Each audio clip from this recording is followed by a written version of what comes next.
Pelicans. Steph has now scored 40 or more points 9 times this season. His teammates, well, they're even in all of them. Take a listen. Anytime you step on the floor with Steph Curry, there's an advantage there. Teams are terrified of him. And everywhere he runs on the floor, with or without the ball, teams are terrified. I wouldn't want to see a team with Steph Curry on there. We all know what he's capable of. Guy can take over a game and make it hard for any team in the NBA. If you get into a street fight and you got Mike Tyson standing on the side of you, how you gonna feel? So. I mean, that's the best analogy I can give you. Like, he different, man. So, Chris, is Iron Steph Curry the best offensive player in the NBA right now? Look, I don't disagree with what his teammates just said, and I love Steph Curry. Ric Bucher might disagree with me, but I believe I may have been the first person on national TV back in 2015 to say he was the greatest shooter in NBA history, all right? So I'm all here for Steph. However, I am not going to call him. Go ahead. No, I just saw. I was a prophet, all right? But anyway, I'm not going to buy into this. I got 2 guys that I would put ahead of him offensively. Interestingly enough, they both reside in Brooklyn. Washington. Number 1, James Harden. James Harden has already shown he can score as much as Steph. He averaged 36 points, not for a month like Steph, but for an entire season. Then he also averaged 34 points a game. He's not the shooter Steph is, I'll give you that. But he is a very good three-point shooter and outside shooter. And here's the kicker. James Harden can facilitate and run an offense better than Steph Curry. What they need in Brooklyn, whatever they need, he gives them. KD and Kyrie are healthy. Okay, I'm going to facilitate, take 16 shots, and get a triple-double. KD and Kyrie are out. Okay, I'll go for 40-plus and lead us to the victory. This dude is elite as a scorer and elite as a playmaker, so I got him. The second guy, of course, Kevin Durant, largely because he's 7 feet tall, but still, Kevin Durant. Kevin Durant's problem right now is he don't shoot enough threes. This guy's averaging 28 points on 55% shooting and 48% from 3, but he is such a mid-range assassin that he doesn't take enough from behind the arc. He's only averaging 5.5 three-point attempts this season. He hit 7 on Sunday, which is great, but for a guy that shoots that well, it was his season high. It matched his career high. If Kevin Durant started taking more threes, like 8 or 9 a game, you would see his scoring average go up even more. So I got those two. As much as I love Steph, I'm taking Harden and Durant as better offensive players right now than him.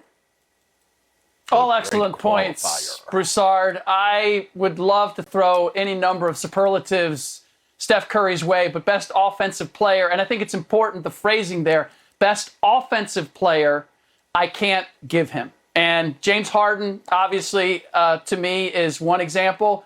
We could go back and forth on Kevin Durant because the playmaking is not quite at the same level. I would put Luka Doncic as overall an offensive player in what he's able to do ahead of Steph Curry. If you want to say Steph Curry is the most electric player in the game, the most entertaining, the best three-point shooter, heck, I might even go scorer, then I'm with you. I'm good there. But offensive player, as Draymond suggested, like, teams are terrified when he has the ball, but they're terrified of him shooting the ball. The fright when the ball is leaving his hands and going to somebody else, it diminishes there. And some of that is because of the talent around him, but some of it is because he's not necessarily creating super easy shots for his teammates. When Steph, and this is inside basketball here, but when Steph has to get deep into his bag because he's 6'3", 185 pounds, and has to really work in order to get a free shot or an easy pass, that makes things, believe it or not, a little more difficult on his teammates because they don't know where it's coming from or when it's coming from. The advantage that Harden, KD, and Doncic all have is that their size allows them to play in areas of the court that makes things more easily defined for everybody else. It's not Steph's fault.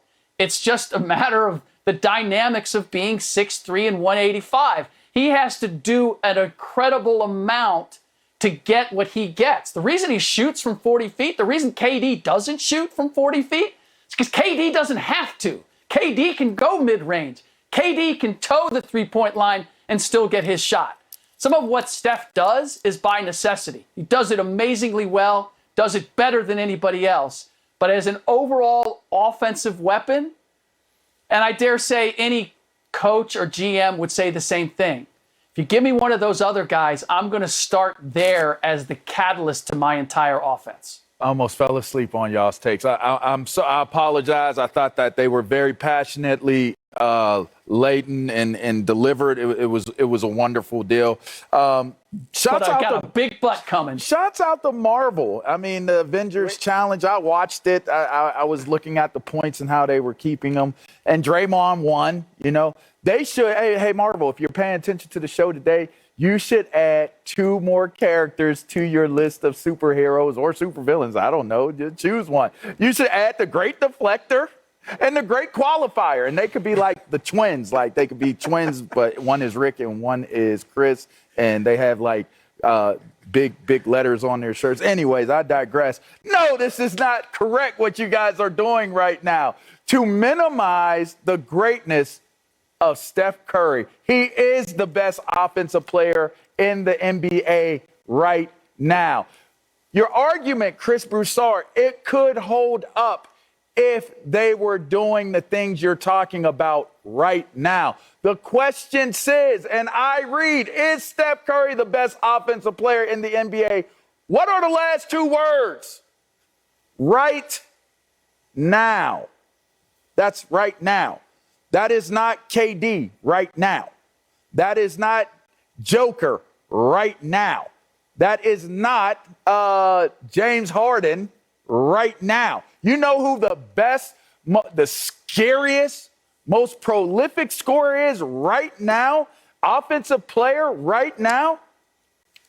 It's Steph Curry. And if I were to you have to change up there. You have to change up there. And if I were to with you. Hold on. And if I were to give you a 1A. Offensive player. If I were to give you a 1A on total offensive player, it wouldn't be the guys you just gave. It would be the guy in Washington, which I thought you guys would do your homework and at least come with Russell Westbrook as a discussion point for a hottest offensive player in the NBA right now. Look at what he's doing with these triple doubles. He's dishing them out like it's going out of style. I think he's like 2 or 3 games away from the record in a season, which is held by Michael Jordan. And there's only one in between him. Forget the name right off the top of my head. But there's only 3 of them right now at the number of 15, 14, 12, 11, something to that effect. So it would be Russell Westbrook as a 1A. But Steph Curry, the things that he's doing over the last 18-game stretch and the way he's pulling his team and dragging his team to this playoff play-in situation, that could end up being the reason why I said LeBron was poo-pooing on the whole situation of playoffs. What is this playoff thing? Well, you don't want to deal with the most prolific scorer and offensive player in the NBA right now in Steph Curry. He's Iron Steph Curry, not Iron Mike. He's Iron Steph Curry. That's what it is. I'm sticking with that. LeVar. I'm sticking with that. Right now is a few seasons. It's a season. Right now is not this month, this week. 8:42 p.m. Pacific time last night. That's not what right now is, okay? You are right now, now. Go ahead. Is in the NBA at this point in time. Okay. Yeah, okay. Last night was Steph the best player. To come help you out. By your definition, okay, let me praise TJ Warren. Because last year in the bubble, right now, at one point in time, he was the best offensive player in the league. I mean, come on. You know, you had nothing to say about my take and Rick's take. So you went off on Marvel for a while, then you went off on semantics. You know as well as we do You like that hip-hop. you would take James like Harden, hip-hop, Chris, KD. I'm not going Doncic, but I see the argument. You This would is the take those second guys. time. Here's the